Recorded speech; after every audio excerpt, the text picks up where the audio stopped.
Bonjour et ravie de vous retrouver en ce 5e jour de notre aventure pour découvrir les huiles essentielles et les chakras, nos fameuses petites roues énergétiques. J'ai aujourd'hui revêtu ma plus belle chemise bleue pour vous parler du chakra de la gorge, qui est le chakra qui nous permet de nous exprimer et d'échanger avec nos pairs. Alors, pour ce faire, j'ai trouvé cette petite chose que vous connaissez probablement. J'ai nommé les Schtroumpfs. Alors, c'est un très vieux Schtroumpf qui m'accompagne depuis très longtemps. Et voilà, j'ai trouvé plutôt sympa parce qu'il symbolise vraiment la communication. Voilà. C'était le petit clin d'œil pour ma petite déco du jour. Ok, donc on est parti pour communiquer aujourd'hui. Donc, je voulais préciser que pour moi, c'est vrai, après avoir dit que quand même le second chakra, qui est le chakra sacré, est un chakra vraiment important pour moi parce que c'est là que tout commence. Et en seconde position, je mettrai vraiment le chakra gorge parce que c'est là que tout s'exprime ou non. C'est parce que s'il est bloqué, si la petite roue a du mal à tourner, les mots restent coincés. Et comme je vous disais l'autre jour, tout ce qui reste coincé, tout ce qui n'arrive pas à sortir, tout ce qui stagne, au bout d'un moment, n'est pas très sain pour notre corps. Nous en venons donc aux huiles essentielles qui vont nous accompagner à faciliter ce travail de libération, extériorisation. Alors pour certaines personnes, c'est quelque chose d'assez naturel et de plutôt facile de s'exprimer. Pour d'autres, ça l'est moins. Alors, de s'exprimer et d'exprimer ses émotions aussi. Parce que c'est deux choses différentes. On va voir ça avec les huiles. Donc, les deux huiles qui vont nous accompagner aujourd'hui pour nous faciliter la communication, c'est d'abord l'huile essentielle de lavande, qui est plutôt très connue dans le monde des huiles essentielles parce que c'est une huile essentielle qui est vraiment très polyvalente et que j'adore. J'adore parce que voilà, pour moi c'est le sud, c'est les cigales avant tout et elle a aussi plein d'autres vertus. Donc comme je vous disais, elle est polyvalente dans le sens où elle, tant au niveau physique que psychologique, elle peut être d'un grand secours. Donc elle va être très utile au niveau dermato, en cas de brûlure, de piqûres d'insectes. Et au niveau psychologique, elle va venir être très apaisante et calmante. Et elle a aussi vraiment un grand pouvoir, parce que je crois que c'est ça, on peut dire ça. Elle a un grand pouvoir pour nous aider à dire ce qu'on a envie de dire sans se sentir rejeté, avec une espèce d'honnêteté, d'ouverture, une honnêteté émotionnelle, voilà, c'est ça le mot. Une honnêteté émotionnelle, c'est-à-dire j'arrive à dire vraiment ce que j'ai au plus profond de moi parce que j'ai appris à me connaître et je suis capable de dire en termes clairs ce que je ressens dans mon corps au niveau de mes émotions et je le fais sortir et je le partage à qui veut bien l'entendre. Donc pour ça, voilà, s'il y avait bien une huile de la communication, ce serait vraiment la lavande. Elle simplifie aussi l'interaction entre les personnes. Comme elle a ce côté très apaisant, elle pacifie le dialogue. Donc elle permet plus de fluidité, on va dire, dans les échanges. Donc cette huile-là, elle est vraiment top. Elle peut aider aussi au niveau des douleurs du corps. Donc ça, c'est quand même un troisième point en plus de l'aspect physique, je disais, et psychologique. Il y a au niveau aussi des douleurs, alors qu'on peut mettre dans le côté physique, mais je vous ai parlé en premier lieu plutôt des piqûres et des brûlures, mais elle est aussi très intéressante en termes de douleurs pour accompagner éventuellement les douleurs du corps. Donc voilà, une petite goutte sur la plante des pieds, sous la plante des pieds, pour détendre, pacifier, pour aider à l'endormissement et pour lâcher la tête. Voilà pour la lavande. Seconde huile qui va être aussi très chouette pour la communication, c'est l'huile de menthe. Alors la menthe verte, parce qu'après on a aussi la menthe poivrée, mais là c'est la menthe verte. Voilà, donc à l'odeur extraordinaire. Bon, on croirait un chewing-gum Hollywood, même si je ne mange plus de chewing-gum Hollywood, c'est vraiment en premier jet. Au niveau de l'odorat, ça fait vraiment penser au chewing-gum Hollywood. Bref, revenons à nos moutons.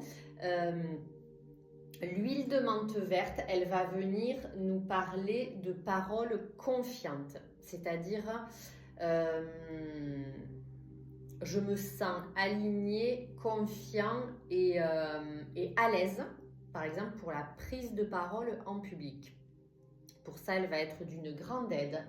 Elle va venir nous aider, nous booster dans cette peur de parler en public. Pour les gens un peu timides, qui retiennent leurs opinions, qui ont du mal à s'exprimer, elle va venir faciliter l'ouverture de ce fameux chakra-gorge qui va permettre de mieux diffuser le message que nous souhaitons diffuser. Et Dieu sait que c'est très subtil, et subtil dans le sens où c'est parfois subtil dans le discours qu'on ait envie de dire une chose et que finalement on se retrouve à dire quelque chose qui n'est pas vraiment en adéquation avec ce qu'on avait finalement dans la tête. Donc vraiment, ces huiles, elles vont venir nous aider à clarifier le discours, à atteindre une clarté et une vision claire de vraiment de nos émotions, de ce qui se passe dans notre corps et vraiment de pouvoir présenter au monde vraiment une version tout à fait transparente de qui on est, vraiment. Voilà, hors du petit personnage qui parfois se raconte des histoires. Vraiment, c'est le vrai moi, voilà, qui transparaît. Et elles sont vraiment précieuses pour ça.